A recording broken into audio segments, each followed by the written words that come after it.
Então nós vamos continuar com a discussão, né, do livro O Erotismo, de Bataille. Já foram vistos 4 capítulos, né, na semana passada. E agora a gente vai ver mais 2 capítulos, né? Vamos trabalhar com mais 2 capítulos. E a minha forma de apresentar esses 2 capítulos é colocando as ideias principais, né, do texto. Eu vou colocar as ideias principais e vocês vão tomando nota aí de alguma coisa para depois nós discutirmos algumas questões que vocês julgarem interessantes, que tiverem incomodado, chamado a atenção, algo do tipo, tá certo? Então, nós vimos, né, no encontro passado, que o homem ele está inserido em mundos opostos. Em 2 mundos que, ao mesmo tempo, se opõem e também se completam, que é o mundo dos interditos e o mundo da transgressão. O mundo dos interditos, ele freia a violência. O mundo da transgressão libera a violência. Então, o homem se situa nesses 2 mundos. Nos interditos, que freia a violência, e na transgressão, que libera a violência. Então, a violência faz parte da vida humana. Há quem diga que, no fundo, que todo homem tem, no fundo, um aspecto da violência, que ele traz na sua gênese já esse aspecto da morte e da violência. Então, a violência está aí na natureza humana. Então, tem um fundo de violência no homem. E que os interditos vão frear essa violência ou a transgressão vai liberá-los. Quando o interdito freia a violência que está presente no homem, ele separa o homem do animal. Assim diz, né, o autor. Quando há os interditos, porque para o homem viver socialmente, ter uma vida social, ele precisa dos interditos e também da transgressão. E quando há esses freios para frear a violência, aí surge a separação entre o homem e o animal, porque o animal não tem consciência dos interditos. O animal não sabe, não tem consciência do que vive, do que faz. Então ele não sabe o que é interdito nem o que é transgressão. Ele está livre. O animal está livre para a vida, para fazer, né, o seu instinto, conforme o seu instinto. Então, o que vai separar o homem da animalidade justamente são os interditos que vão definir esse homem. Então, ele se separa do animal pelos interditos e reaproxima do animal pela transgressão. Porque quando ele transgride a ordem, quando ele vive o processo de transgressão, ele reaproxima da sua animalidade. Só que essa reaproximação da animalidade, muitas vezes, não é algo pecaminoso nem pernicioso. Às vezes é até necessária a transgressão. Às vezes a transgressão é algo até necessário. É preciso que o homem transgrida. E ele gosta de fazer isso.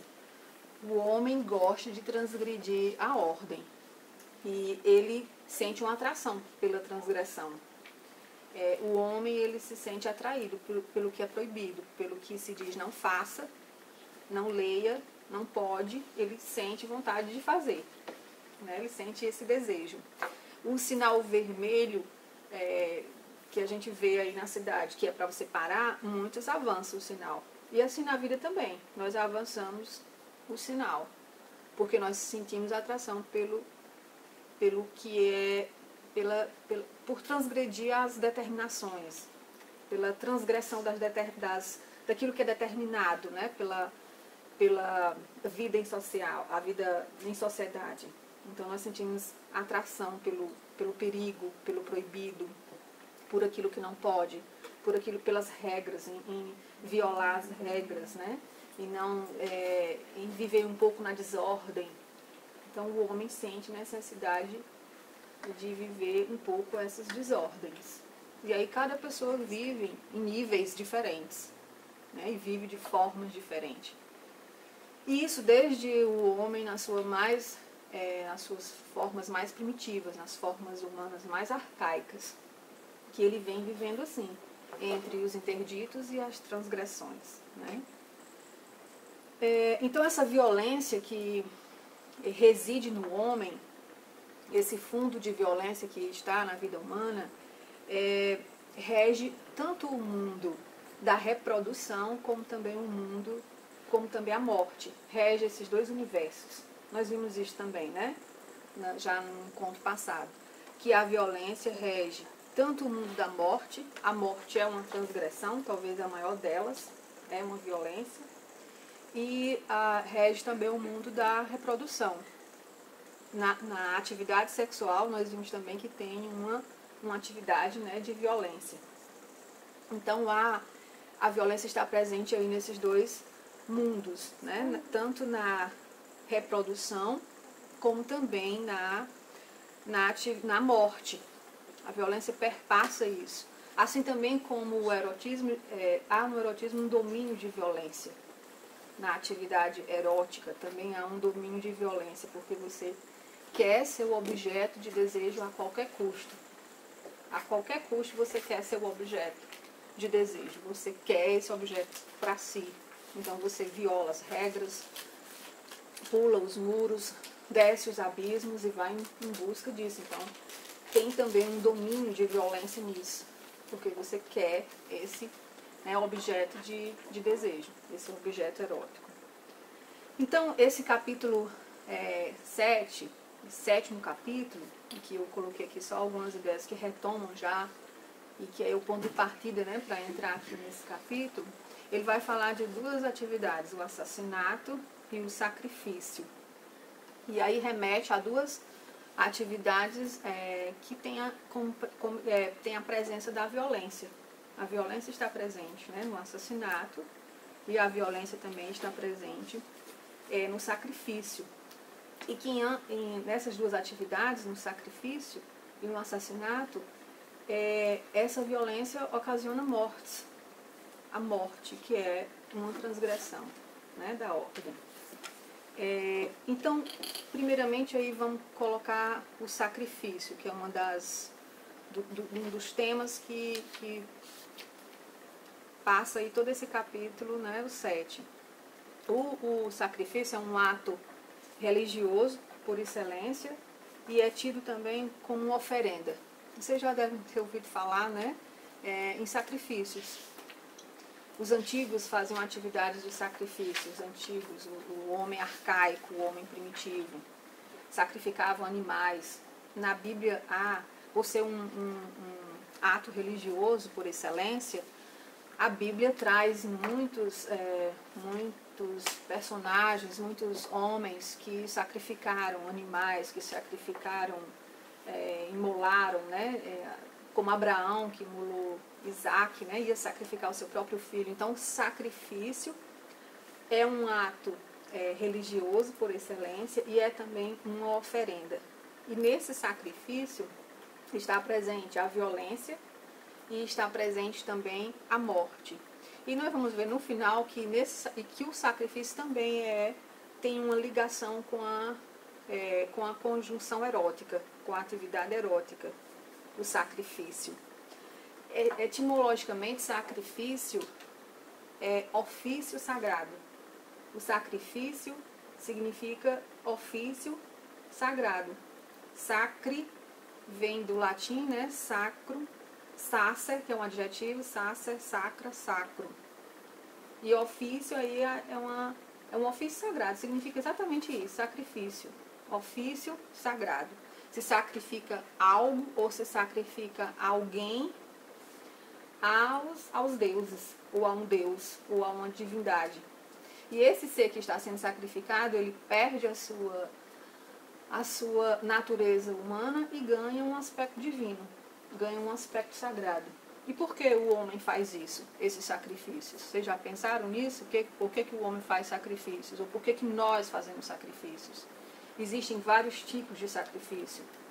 O homem antigo tinha os seus sacrifícios, que tinha esse conteúdo aí, esse fundo religioso, de sacrificar algo ou alguém para oferecer aos deuses como uma forma de agradecimento. Às vezes era um agradecimento, às vezes era uma forma de perceber a grandeza do ser, né, do ser soberano, uma grandeza do divino.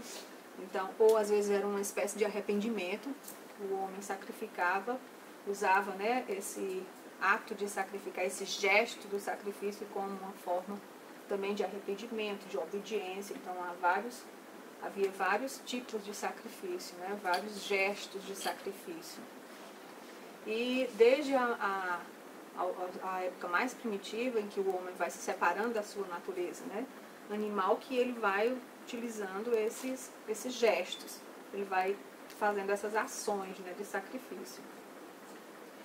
E isso mostra, muitas vezes, uma prova de dependência que o homem tem em relação a um ser divino, mostra também seus arrependimentos, a obediência, como, por exemplo, Abraão, quando, né, ouviu a voz de Deus para sacrificar Isaac, ou então um sacrifício por amor. E se tomarmos como exemplo esse sacrifício por amor, vendo que tem um aspecto religioso, o sacrifício, a gente lembra e pode exemplificar aqui Jesus Cristo como o sacrifício maior por amor, né, que Deus, acho que é em João, que diz que Deus só tinha o seu único filho, Jesus Cristo, e como uma grande prova de amor, ele dá em sacrifício para que a humanidade, né, fique livre, tenha a sua liberdade, né, a sua vida eterna.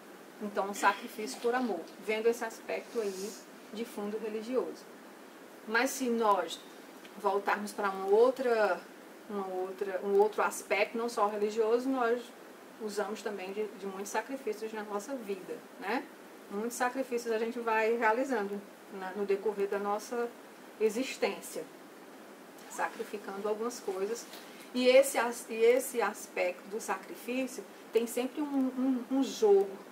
Eu sacrifico algo para que eu tenha também algo, um retorno. Eu sacrifico alguma coisa para conseguir. Já perceberam que tem esse jogo, né? Os antigos viam essa troca como uma energia criadora. Eu sacrifico um animal, vou imolar um animal para que em troca os deuses me deem uma energia criadora.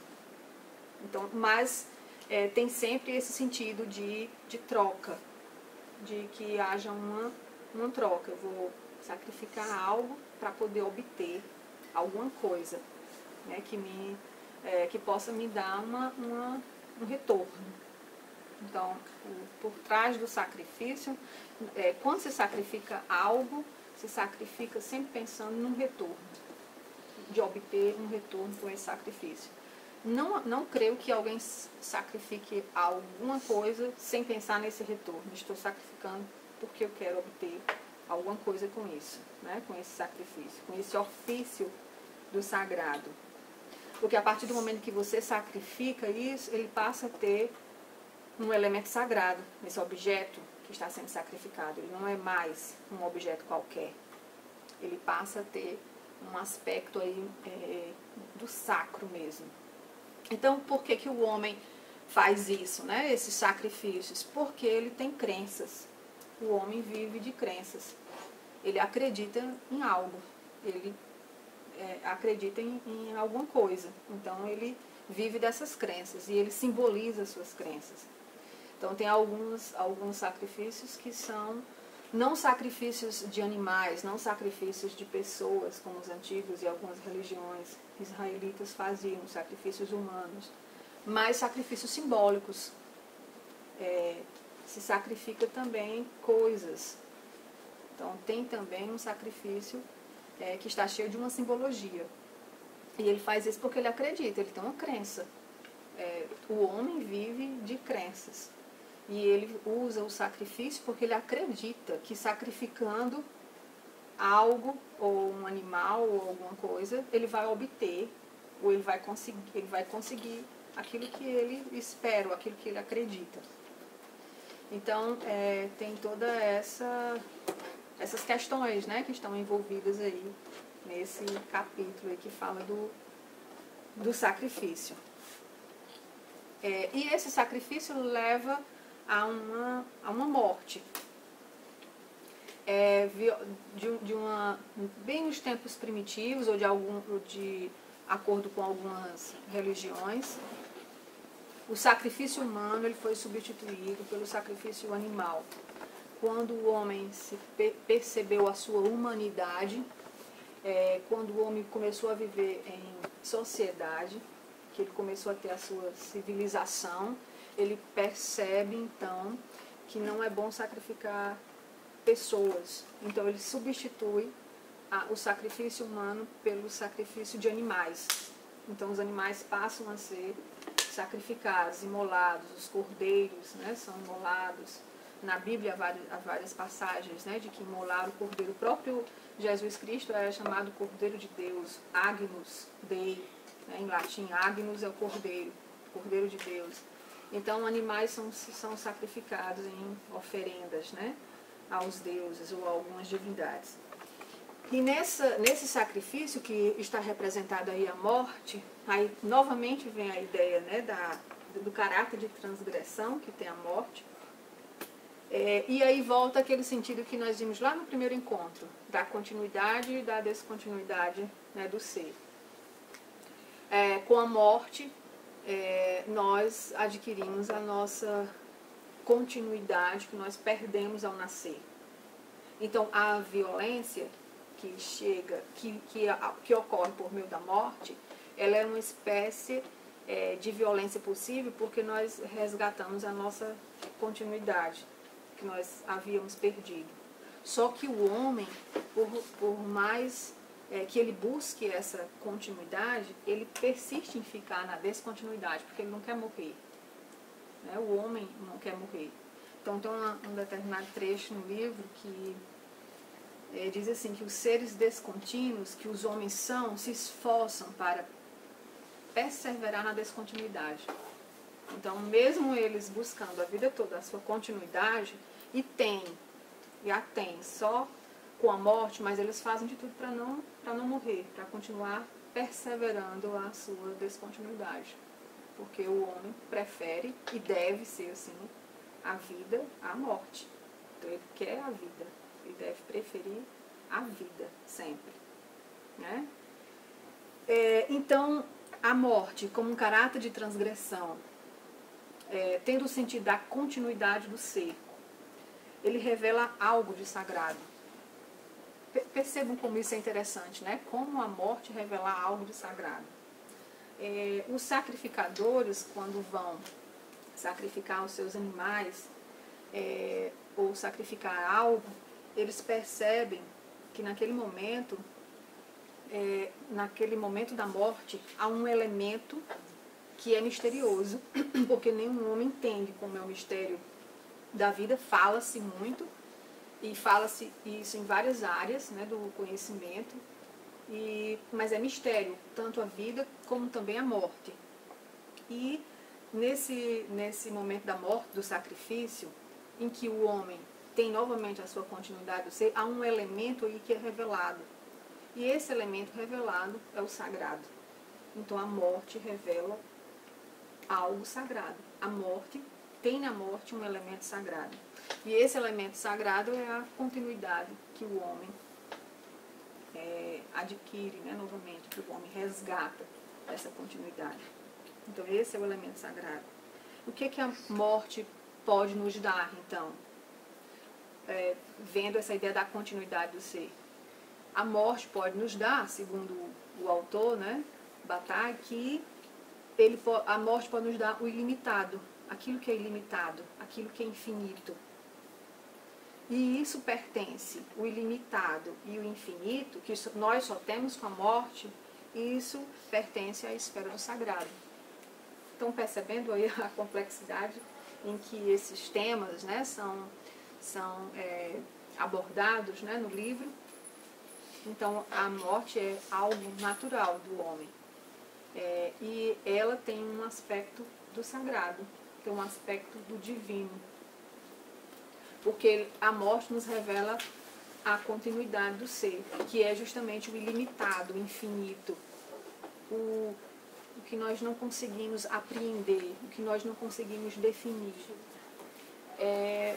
O que um outro autor que trabalha com elemento sagrado também, ele vai dizer que o sagrado está numa linha do irracional, não no sentido do que não é pensado, irracional não no sentido do que não é pensado, mas no sentido de que nós não conseguimos conceituar.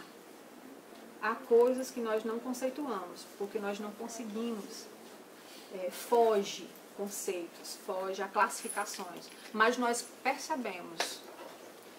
Por exemplo, quem gosta de poesia, muitas vezes nós não conseguimos definir a poesia, mas nós sentimos, nós sabemos que aquilo é poesia. Mas como é que eu vou dizer? Eu não sei, mas eu sinto. Então isso é irracional, não porque irracional não no sentido de que não haja razão. Há uma razão, mas nós não conseguimos conceituar, porque isso foge ao nosso entendimento. E aí o sagrado entra nisso, no que nós não conseguimos conceituar, no que nós não conseguimos classificar, nós não conseguimos explicar, mas nós sentimos. Sentimos que há um mistério, o sagrado envolve mistério. E esse sagrado, às vezes, ele se revela em objetos. Há lugares sagrados. Há lugares em que, às vezes, nós entramos e sentimos algo diferente. Uma aura diferente. Tem um aspecto do sagrado. Não é um elemento qualquer. Não é um objeto qualquer. Porque tem esse sentido, né? Ganha esse sentido. Então, ele apresenta essas questões aí no capítulo 7º, né, da morte, né, do sacrifício. E lá mais no final do livro, desse capítulo, ele apresenta traz também uma ideia da angústia, a superação da angústia. O homem também vive nessa ideia em que ele é um ser descontínuo e busca a sua continuidade, mas ao mesmo instante ele persiste na descontinuidade, porque ele não quer a morte, ele gera conflitos. O homem, ele vive em meio aos conflitos. E esses conflitos levam a atitudes de angústia. Então, nós, seres humanos, vivemos dentro de um mundo em que nós sentimos as angústias e transmitimos essas angústias. Porque nós não conseguimos entender toda a nossa existência. Porque ela também está envolvida em mistérios. O que é então a vida, né? Aí Bataille diz: a vida é um imenso movimento que a reprodução e a morte compõem. Então, a vida é isso, é um imenso movimento. Nós vivemos em movimento, vita in moto. O homem vive em movimento, tem a vida em movimento. Nós não paramos nunca, nem dormindo, porque quando nós dormimos, o nosso inconsciente trabalha. E aí os sonhos, né, entram em atividade. Então, nós estamos sempre nos movimentando. E o que é esse movimento? O que é essa vida? É a reprodução, é a atividade sexual de reprodução e a morte. Então, a vida não cessando de engendrar, diz o autor, mas para aniquilar o que engendra. Então, a vida produz vida que depois vai chegar à morte. Então, tem um movimento, né, nisso tudo. Então, a angústia constitui a humanidade. A angústia faz parte da humanidade, porque o homem vive como um ser descontínuo que busca a continuidade, que terá com a morte, mas ele quer persistir como um ser descontínuo, porque ele não deseja, né, a morte. Então, tem uma passagem também na página 110, quem estiver acompanhando alguma coisa aí no livro, tem PDF, ou queira marcar. A vida é, em sua essência, um excesso.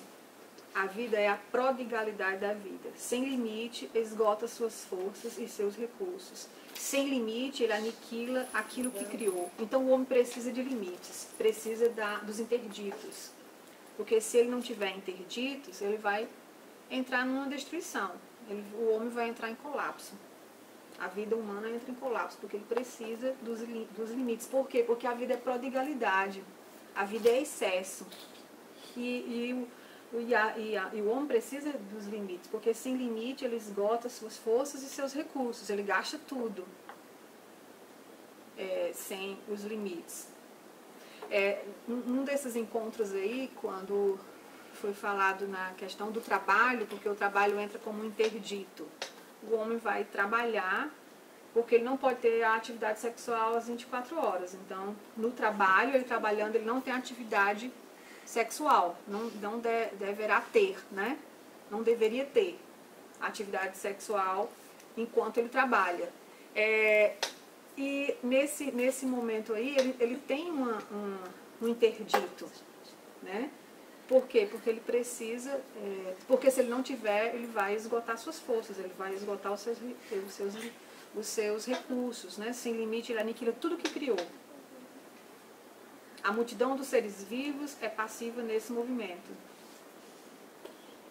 O homem, se ele não tiver os interditos, se ele não tiver os limites, ele coloca a sua vida em perigo. Se ele não tiver limites, ele coloca a vida em perigo. E o homem sente a atração, né, pelo perigo.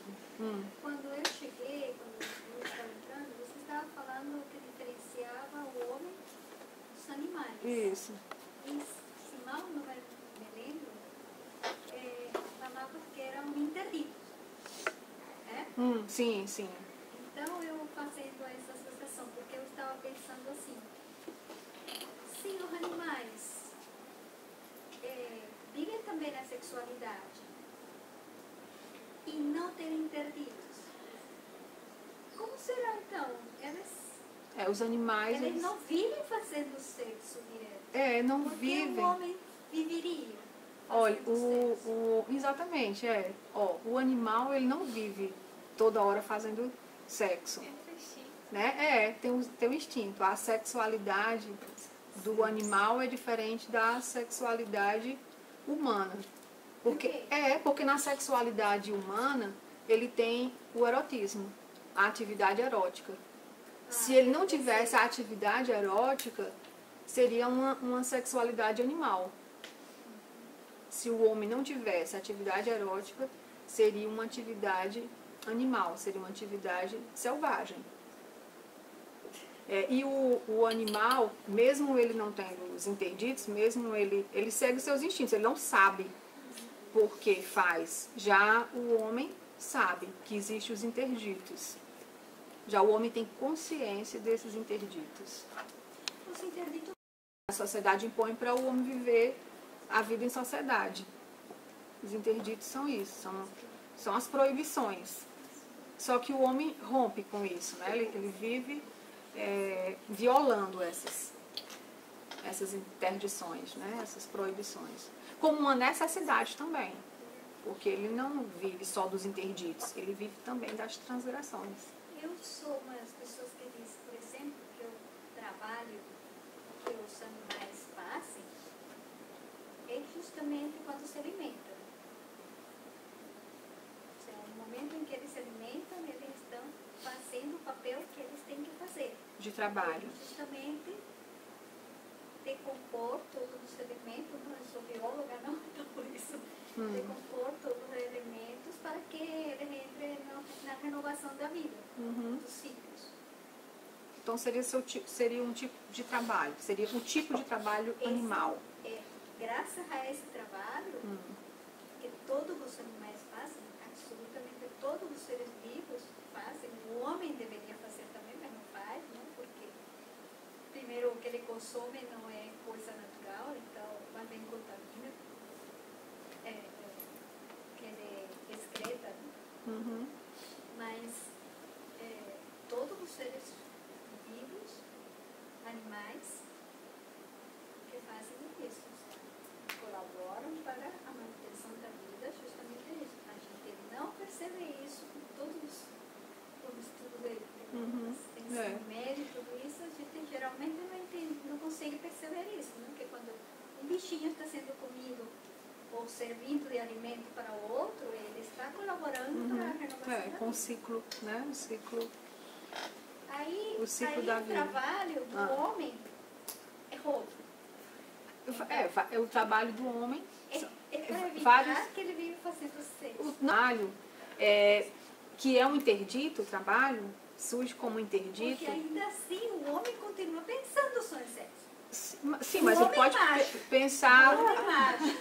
Pode pensar só em sexo. Só Isso não. pensa em sexo. Pode ser.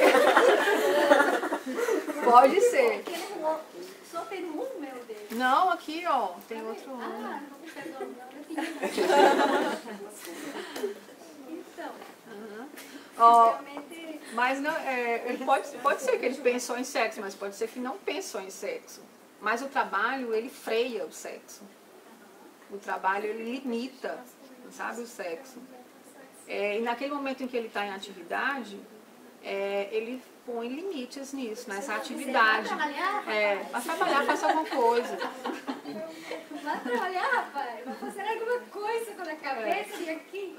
No passado, né, que as famílias tinham uma prole bem grande, né? Era porque não tinha televisão. O mundo do trabalho é diferente do mundo do trabalho de hoje, né? As exigências da vida moderna as exigências de hoje são bem maiores do que as exigências do passado. Então ele tinha mais tempo livre para atividade sexual, né? Hoje não, ele tem uma vida mais corrida, mais cheia de demandas. E o sexo, mesmo que ele pense muito no sexo, mas ele é freado, porque tem uma coisa para fazer ali, aquilo ali. Então tem um limite, né? Tem um limite, vive no mundo dos limites. Bom, mas nessa vida assim, cheia de paradoxos, né? Que o homem está inserido, né? Entre a vida e a morte, entre a humanidade e a animalidade. Poderia repetir aquilo de que a gente vive então em espécie de conflito entre querermos ser contínuos, mas não queremos morrer? Sim. Então, é assim? Porque... Estabelecemos nossa descontinuidade. Isso. Querendo a continuidade. É muito bom isso. Valeu. Exatamente. Porque porque vejam bem, porque nós estávamos numa dimensão de continuidade antes de nascermos. Nós estávamos numa dimensão de continuidade. O lado espiritual, né? Por isso que eu penso às vezes, agora isso aqui entra a minha ideia, a minha forma de pensar. De interpretar. Que nós todos somos seres divinos, né? Que nós temos uma divindade em nós. Nós temos uma divindade em nós. E que quando nós vivemos nessa matéria, nesse mundo terreno, nós esquecemos a nossa espiritualidade, nosso ser espiritual. E nós levamos muito em conta só a matéria, só a materialidade da vida. A razão está sempre muito adiante. E a gente vai deixando a nossa alma muito em segundo plano. Muito em segundo plano. Então nós esquecemos essa divindade que reside em nós. E essa divindade, pelo que eu tenho lido aqui, ela pode estar lá como nós somos gerados. Porque lá, lembro aqui do primeiro encontro, de que o óvulo se encontra com o espermatozoide, que são dois seres descontínuos que se unem e formam um ser contínuo. Só que quando esse ser nasce, ele perde a sua continuidade. Então ele passa a ser um ser descontínuo. E que só vai ter a sua continuidade com a morte. Mas aí entra o conflito, a angústia. Ele não quer, mesmo que ele busque a continuidade, ele persiste na descontinuidade, porque ele não quer essa morte, ele não quer desaparecer desse plano, né? Mas aí é falta justamente da espiritualidade. Da espiritualidade, justamente. Olha, isso para mim é tão claro, tão evidente, que há um momento, quando nós somos gerados, que o espírito entra. Porque se não tiver o espírito, então, aí eu fico sempre pensando assim, não agora, mas se eu ainda fosse engravidar, eu queria saber, porque eu gerei o feto foi gerado, mas quando houve o sopro anímico, quando a alma chegou ali naquele feto? Quando foi que espírito encheu de vida ali? Quando é que chegou a espiritualidade daquele ser? No ventre da mãe, da mulher? Em que momento? Ninguém sabe em que momento. O espírito sabe. Né? Ninguém sabe em que momento houve essa interioridade assim, de corpo e alma, de espírito. Ou deve existir um momento em que... Será que na própria geração ali, quando foi gerado o feto, já corpo e alma estavam juntos? Ou será que a alma entra depois? Porque há algo disso. Porque o homem é corpo e alma. Não é só corpo e alma também, são os dois, né? E no momento aí da gestação, há esse sopro, né, divino, é divina, a vida é divina. Há esse sopro, há esse espírito que anima, né, a alma, que é a ânima. Então, há isso. E quando é isso? Quando é que isso acontece? Então, é mistério. É algo, né, misterioso, é algo fascinante, né? A gente fica pensando, por exemplo, eu me coloco no lugar do cara, né? Se é para ele, naquela época, naquele momento, ele está pensando a respeito, não? Isso, para mim, isso realmente está sendo uma novidade, não? E ele ter esse estado, não? Essa iluminação, né? Será que essa iluminação a ele não é uma coisa também divina? Para nos esclarecer, nos fazer pensar um pouco mais. Então, conhecimento é luz. Essa divindade que chegou até ele nesse momento. Porque outra pessoa não teve essa ideia. Não tem como ter outra explicação. Porque, por exemplo, como Sócrates pensou o que pensou. Pois é. 300 anos antes. Isso. 500 anos até. Sabe o que é que nos falta? Pensar. Falta a nós, né, ao ser humano, a nossa... Pensar sobre a vida. Ter tempo para pensar. Eu acho que o que falta é tempo. Querer, né? Eu acho que falta querer. Porque tempo é uma organização de cada um, né? Querer. Mas está dizendo que é o Sabe dia o que hoje que tem 16 falta? horas, está sabendo disso?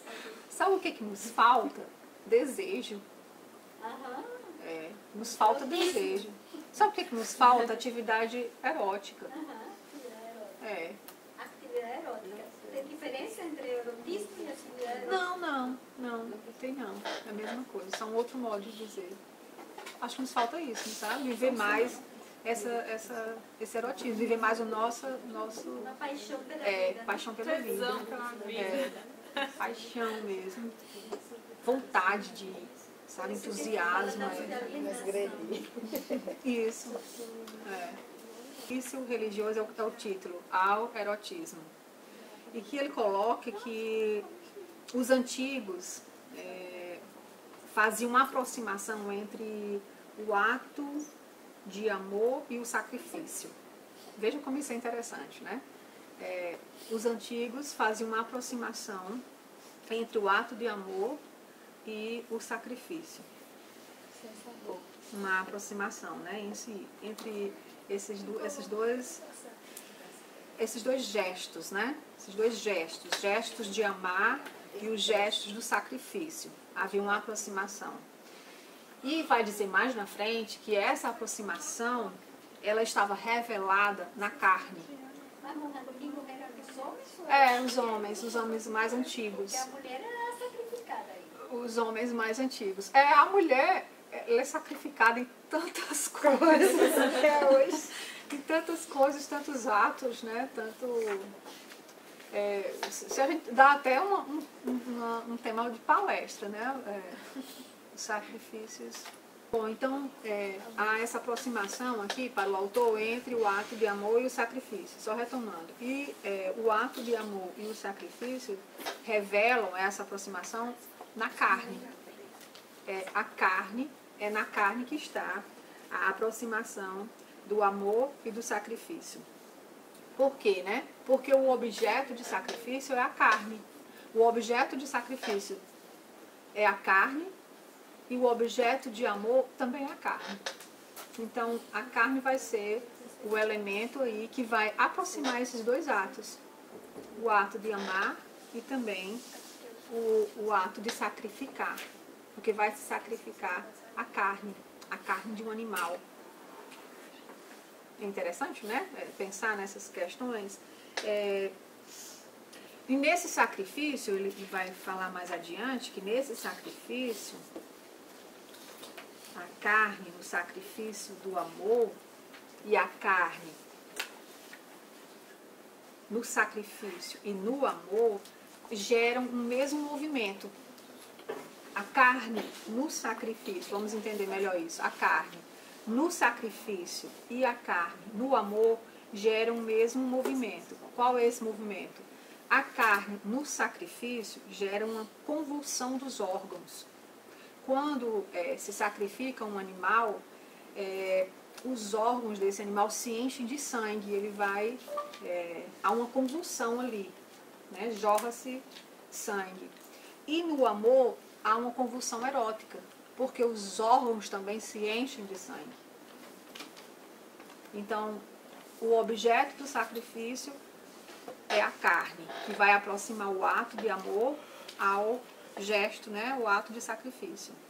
E nesses dois momentos, nesses dois atos, há uma convulsão dos órgãos. No sacrifício, porque se enche de sangue, e uma convulsão erótica, porque os órgãos também ficam inchados de sangue.